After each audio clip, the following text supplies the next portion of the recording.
la vida. Bueno, entonces, pero que no sirve propiamente para la vida. Yo creo que la religión es un componente fundamental. A ver, queramos o no queramos, nosotros estamos atravesados por lo religioso. Pero no digo simplemente nosotros, los argentinos, ¿sí? En cualquier sociedad, siempre lo religioso moviliza, en un sentido o en otro. Y eso es lo que nosotros tenemos que tratar de descubrir. ¿En qué sentido moviliza? ¿En qué sentido nos moviliza a nosotros? ¿En qué sentido moviliza a otros? ¿No es cierto? Pero la religión siempre cumple un aspecto fundamental. Y en este momento nosotros estamos en Argentina, nosotros nos estamos debatiendo fundamentalmente por un proyecto fundamental. Es decir, estamos decidiendo si finalmente vamos a estar dominados por el neoliberalismo, vamos a estar dominados, ¿no es cierto?, por una concepción en la que nosotros pasamos a ser simplemente determinadas fichas, o si nosotros vamos a ser realmente sujetos de nuestra propia historia. Y si vemos, y si vemos en la religión un momento fundamental en la construcción de los sujetos como sujetos, y no simplemente la dominación. Porque claro, la religión, como todos los conceptos fundamentales del ser humano y como todos los valores, pueden servir para dominar o para liberar. Depende de cómo se los interprete, cómo se los trabaja, cómo se los incorpora. Y yo creo que en la universidad es donde los sujetos se van formando, se van conformando. El aspecto religioso es uno de los aspectos fundamentales en la conformación del sujeto. Y aquí no estoy hablando de una determinada imposición dogmática, sino que un aspecto fundamental del sujeto. No se conocen sociedades que sean completamente ateas, no existe eso. No quiere decir que el ateísmo no sea también un aspecto de la subjetividad del sujeto, pero es fundamental, ¿no es cierto?, en la conformación de los sujetos, y el tránsito por la universidad es un momento fundamental en la conformación del sujeto. Ahí donde nos conformamos como sujeto, tenemos que ver los valores religiosos, qué papel juegan, ¿no es cierto? Y en ese sentido yo creo que ustedes, por otra parte, tienen un espacio sumamente interesante, y además tienen unos compañeros y unas compañeras que dirigen la cátedra en este momento, realmente que los van a ayudar mucho, que realmente están muy capacitados, no solamente que están muy capacitados, sino que además lo hacen por vocación, lo hacen con corazón, lo hacen poniendo el cerebro, y realmente yo creo que tienen una dirección ahí en el buen sentido de la palabra, no una dominación, sino una orientaciones fundamentales con los cuales ustedes pueden entrar, y naturalmente tienen que entrar en un diálogo franco. Este espacio, es decir, esta materia, es un espacio de reflexión muy importante en la universidad. Este espacio especial se conformó de una manera también muy especial. Yo pertenezco a una generación, ¿no es cierto?, que tuvo que exiliarse en la época de la dictadura militar, y después del exilio, que en mi caso duró 8 años, a la vuelta me encontré con que naturalmente tenía que ver cómo iba a ser para poder insertarme nuevamente en el ámbito de la universidad, en el ámbito académico, al cual pertenecí siempre por vocación. Y cuando se presentaron concursos, yo me presenté a esos concursos, y un concurso era precisamente sobre temas religiosos, fundamentalmente sobre sociología de la religión, fundamentalmente sobre Max Weber.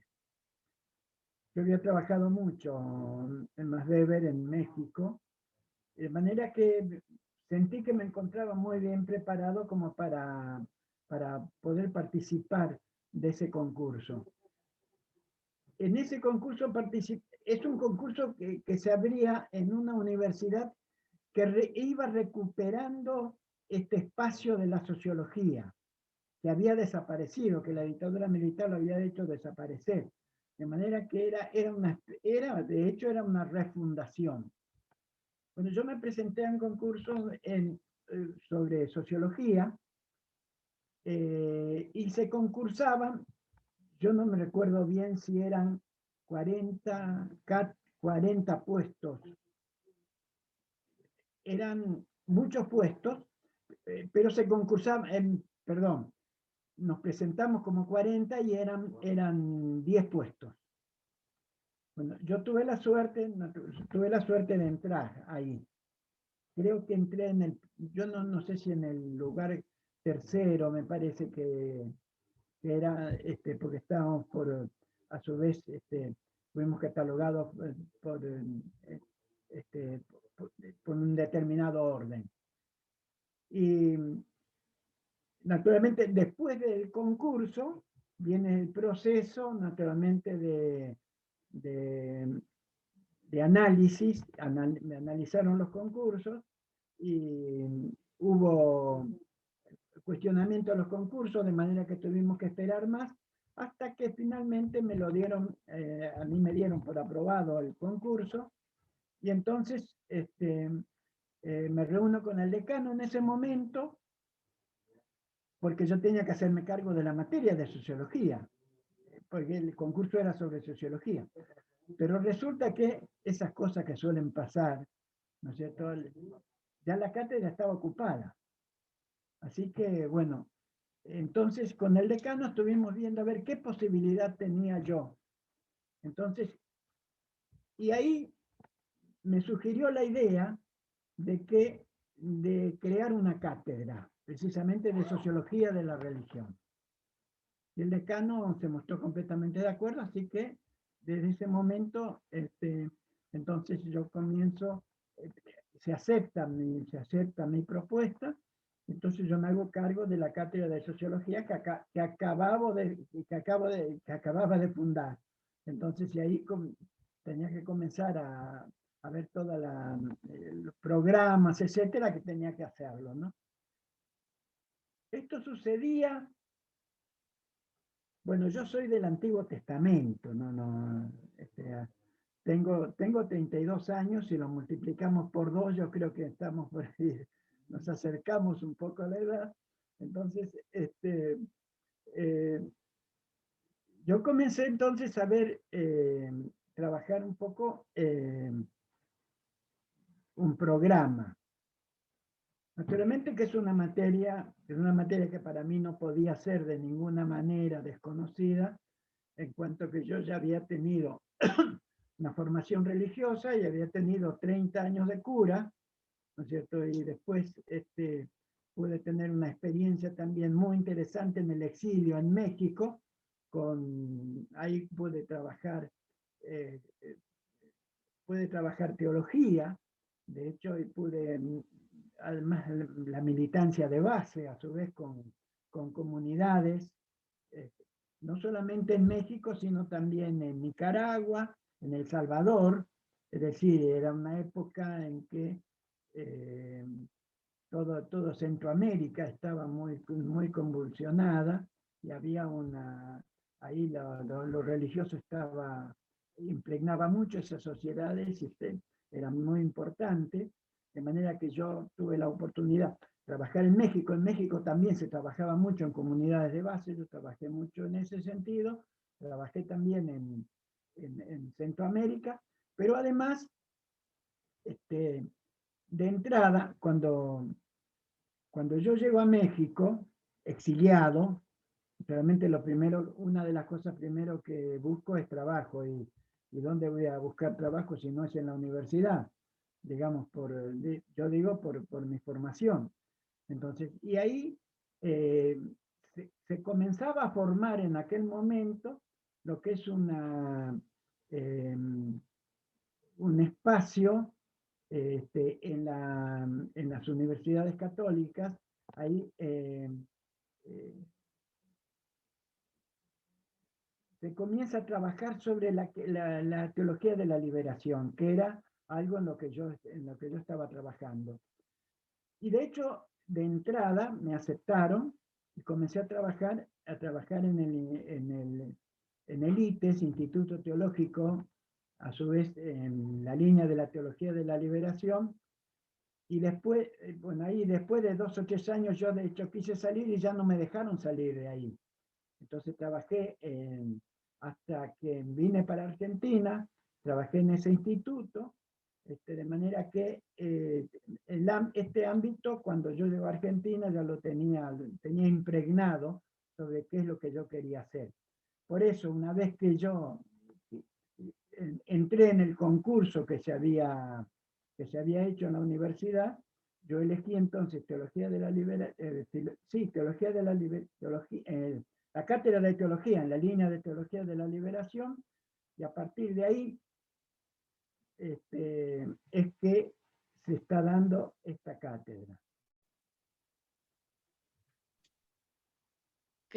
A ver, acoto un poco. En realidad al inicio se llamaba Iglesia y Sociedad, ¿no? Y después nos dijeron que teníamos que ser un poco más científicos y nos pusieron Sociología de la Religión. En uno de esos tantos cambios que hubo, pero seguimos nosotros más o menos dando los mismos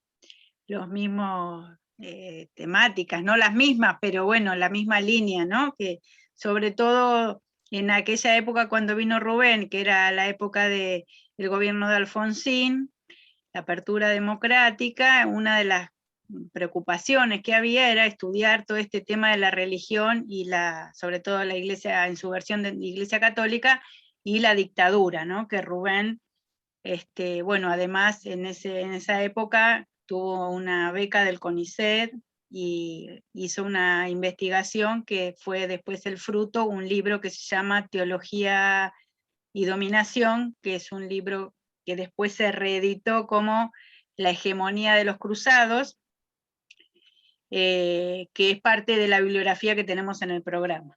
¿Sí? Sí. Te dejo, Rubén. Hegemonía de los cruzados en realidad es la segunda parte de Teología y Dominación. Yo la primera parte no se volvió a publicar. Publicamos la segunda parte, que era la que más me interesaba, ¿no? Ya la vamos a publicar, Rubén. No es necesario. No te vas a escapar, Rubén. Bueno, en realidad tengo hay un texto que está para publicarse, que es un texto en el cual trabajo el tema de la teología de la liberación y el marxismo, ¿no? Entonces, bueno. ¿Cuándo sale, Rubén? Así ya organizamos la presentación. No, por ahora. Bueno, es probable, que le cuento a los compañeros, a los estudiantes, que es probable que hagamos, y te comprometo a vos, Rubén, también, que es probable que hagamos este cuatrimestre la presentación del libro que lanzaste el año pasado, que se llama Etos, Eticidad y Ética. Bueno. Etos, Ética y Sociedad. Etos, Ética y Sociedad. Ahí está. Bueno, que es un libro que, bueno, Rubén tenía escrito y se reencontró con su libro escrito en la clandestinidad. Bueno, lo publicó el año pasado, pero acá no lo presentamos en la UBA, porque bueno, hubo medio que no tuvimos espacio, bueno, igual nos dijeron que vamos a tratar de presentarlo este año. Así que después charlemos de eso. Sí, ese es un texto muy querido por mí, porque es un texto que expresa es la primera síntesis que yo puedo hacer de mi etapa anterior. Quiero decir, la síntesis de mi concepción filosófica y teológica. Entonces, creo que en este sentido, para mí es un texto muy importante, ¿no es cierto? además que tiene una historia muy especial, ¿no? Como decías recién, ¿no? De hecho, yo ese texto no creía que lo había terminado. Era un texto que yo lo había trabajado, pero yo creía que lo había dejado precisamente porque no lo había podido continuar, no lo había podido terminar, así que prácticamente desapareció entre mis papeles, ¿no? Y en una revisión que hice, no hace demasiado tiempo, bueno, apareció el texto completo. Yo no podía creer que ese texto estaba completo, ¿no? Entonces, bueno, entonces vi para mí era una necesidad publicarlo, entonces lo publiqué. Si lo podemos presentar, realmente va a ser una Sí, sí. cosa que realmente muy linda, ¿no? Contale cómo estaba escrito, porque acá hay gente joven. Cuando vos decís escrito, ¿dónde estaba? ¿En un pendrive? ¿En un CD? ¿Dónde lo tenías escrito? No, eso lo fui escribiendo en hojas. Además fue escrito en la clandestinidad, porque yo estuve 2 años de clandestinidad y me iba cambiando de local, me iba cambiando de lugar. Entonces iba llevando los papeles a su vez y además la máquina de escribir, o iba consiguiendo una nueva máquina de escribir en el lugar donde ahora iba a vivir por un tiempo más hasta que viese que las condiciones ya eran desfavorables y tenía que cambiar de lugar. Es decir, por eso es una etapa en la cual ese texto tiene muchos cambios, y por eso yo creía que lo había dejado precisamente porque no lo había podido terminar. Entonces, porque escribí 2 textos, escribí ese y el otro que sí lo pude terminar, que es un texto de epistemología, ¿no? Entonces, bueno. Rubén, vos contaste que fuiste cura y después que además qué formación, contale a los chicos qué formación tuviste, sistemática, digamos. Estudiaste para cura con los salesianos.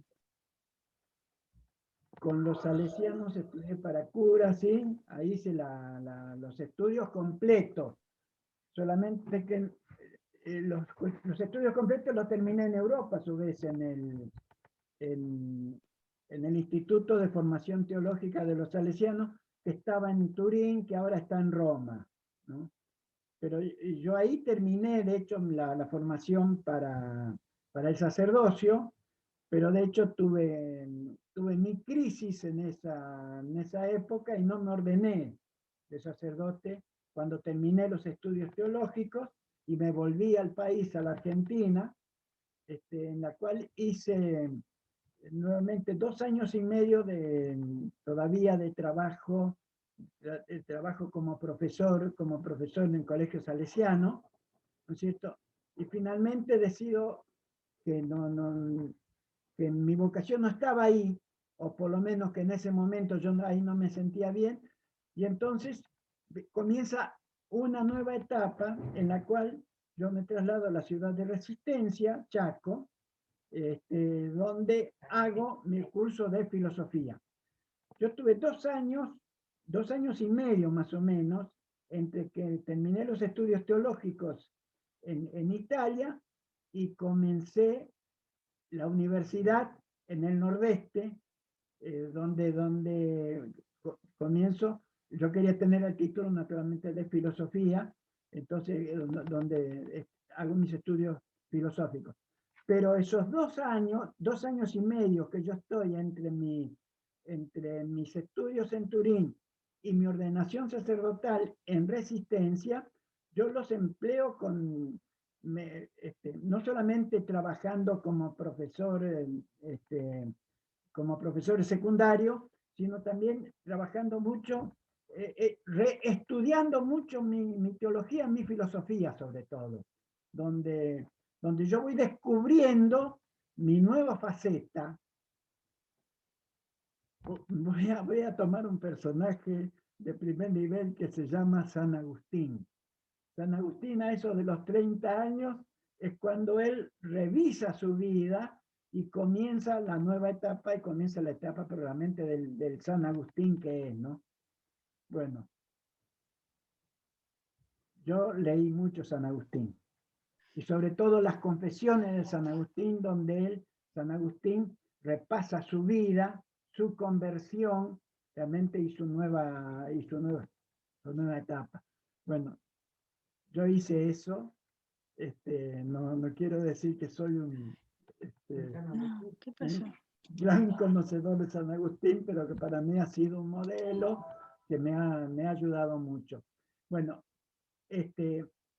yo me preparo filosóficamente, sobre todo porque voy descubriendo realmente mi faceta filosófica, y entonces paso a la Universidad del Nordeste en el Chaco, y ahí hago la carrera de filosofía y ya comienzo propiamente mi militancia fuerte en las comunidades, más que en las comunidades, en la base, ¿no? Donde por 15 años, hasta que los militares me invitaron a salir de resistencia y a venir a Buenos Aires, ¿no? Entonces, con esa buena invitación de los militares, yo tengo 2 años de clandestinidad, donde aparece uno de los libros que vamos a presentar precisamente, hasta que, de hecho, la dictadura militar me hizo saber que yo no podía estar más acá, y entonces decido irme a México, ¿no? Y en México, bueno, ya tengo la otra etapa. Bueno, no voy a contar todos los avatares. No, está bien. Les cuento a los chicos, cuando dice la Universidad del Nordeste, la actual Universidad Nacional del Nordeste, ¿no? Una universidad pública. O sea que Sí, tenías estudios de teología en una universidad católica y después hiciste de nuevo toda la carrera en la universidad pública, la carrera de filosofía. Exactamente. Y después fuiste director del departamento de filosofía, ¿no? En la Universidad del Nordeste. Sí, fui director del departamento de filosofía, sí, claro. Así que, bueno, amplia. Y en una época te fuiste a hacer el doctorado a la Sorbona, antes, También. ahí, en los fines de los 60, con un gran filósofo que era Gabriel Marcel, ¿no? ¿Quién era el director de tu tesis? ¿Gabriel Marcel no era? Trémontant. Ah, Trémontant. Trémontant, francés, claro. En realidad yo estaba en resistencia en el Chaco, estaba muy comprometido ya con todo el proceso político. Nosotros estábamos pensando en la revolución, de hecho, y yo había hecho un pedido a la Universidad de París, ¿no es cierto?, para hacer el doctorado en filosofía. Me llegó 2 años después la invitación para ir a París. Pero ya para esa época yo ya no quería ir a estudiar filosofía, sino quería hacer la revolución. Y entonces hicimos una reunión con todos los compañeros y las compañeras en ese momento en Resistencia, donde se resolvió, como yo en ese momento tenía conflictos serios con el obispo aparte, se resolvió que era conveniente que yo me fuese a Francia, que aprovechase la beca, ¿no es cierto?, y comenzase los estudios para el doctorado, y ver después cómo iba el proceso a su vez en Argentina, y ver qué es lo que yo tenía que hacer, ¿no? De hecho, estuve unos 6 meses en París, estudiando para el doctorado y al mismo tiempo siguiendo el proceso argentino. Y cuando estalló el Cordobazo, ahí estalló también mi proyecto, y me vine para el país diciendo, porque ya no me interesaba ni en ese momento hacer la filosofía y no participar del proceso revolucionario que lo veía en marcha, ¿no?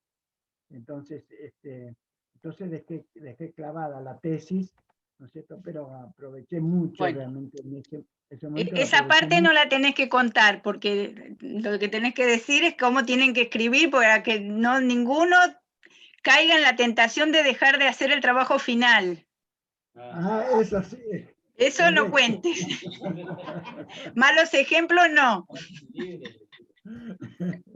Lo que hay que pedirle es el secreto para escribir mucho a Rubén. Eso denle, porque escribe mucho, mucho, mucho, y excelentemente además. Esa es la envidia que todos tenemos. No, es muy importante hacer el trabajo final, es muy importante llevar a cabo determinados proyectos, eso es realmente muy importante, ¿no? Aprovechen bien el tiempo, todo este tiempo que a lo mejor por ahí ustedes pueden pensar, a lo mejor que lo pierden absolutamente, todo lo contrario, lo ganan.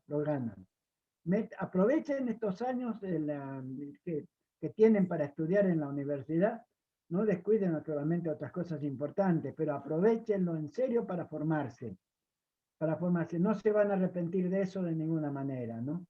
Realmente todo, porque eso les abre muchos espacios, les abre muchas perspectivas, la vida se enriquece enormemente, ¿no? Todo eso ustedes realmente tienen que aprovecharlo. Les estoy diciendo esto como consejo de alguien que ya está en la otra vereda, ¿no es cierto? Pero que, bueno, pero que esa otra vereda, ¿no es cierto? Hay que transitarla también, ¿no? Así que yo realmente estoy muy contento de haber podido comenzar con ustedes acá. Estoy muy contento de los compañeros y las compañeras acá, de Romina. Rubén, una cosita, se está por cortar. Nos volvemos a conectar y escuchamos un poquito a los estudiantes a ver que nos cuenten un poco qué idea tienen ellos de la materia y qué esperan un poco y bueno, lo que quieran compartir ellos con nosotros, ¿les parece? Bueno, yo termino. Muchísimas gracias. Realmente estoy muy encantado de haber pasado estos momentos con ustedes. ¿Volvés, Rubén? ¿Cortamos y volvés o ya no volvés? No, ya no vuelvo. Bueno, ¿alguna pregunta para Rubén? Tenemos 3 minutos. ¿Alguna cosa que le quieran decir a Rubén? Yo lo que le quería decir, ¿no? Dale. Estoy contento también porque hace 32 años que yo había dejado la carrera, volví hace 2 cuatrimestres, y la última materia que cursé fue filosofía, ahí en Marcelo T. de Alvear, con Rubén. Así que bueno, por eso me volví a anotar para bueno, un nuevo reencuentro. Un gran reencuentro, bueno, un gran abrazo, una alegría muy grande que me da. Y hay alguien que está diciendo que no le anda el micrófono, Camila. Un gusto escucharte, Rubén, con todas esas experiencias. Ezequiel, Romina, una alegría muy grande verlos realmente, ¿no? Bueno. Ya que estamos, yo también cursé ahí en Marcelo T. de Alvear hace casi 30 años con Rubén. Qué grandes que estamos, ¿no?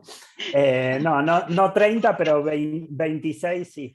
Me acuerdo que había como, no sé, 50 personas afuera del aula, además de las 150 que entraban ahí en el aula del 5º piso, en el aula 512.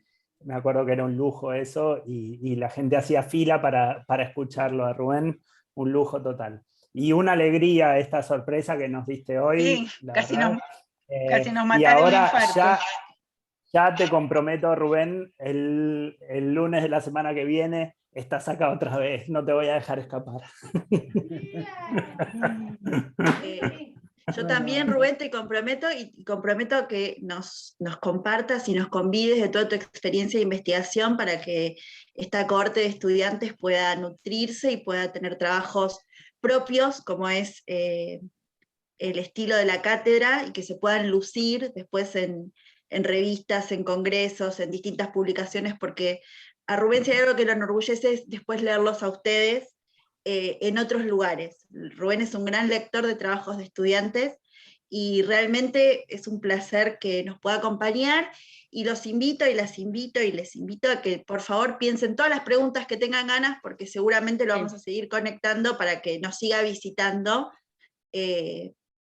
más seguido. Ahora que ya es un as del Zoom, que venga y esté un rato con nosotros. Así que funciona la cámara.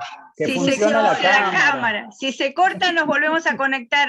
Por lo menos a Rubén lo dejamos, pero nosotros, el grupo, nos volvemos a conectar, ¿sí? Bueno, Rubén, un Gracias. gustazo. Bueno, Le gracias, mandamos un Martín, beso. gracias, Ezequiel, gracias, Inés. Y bueno, en serio, quedamos para la próxima o la otra, no sé, ahora arregla con Ezequiel, dale. Sí, yo después hablo. Sí.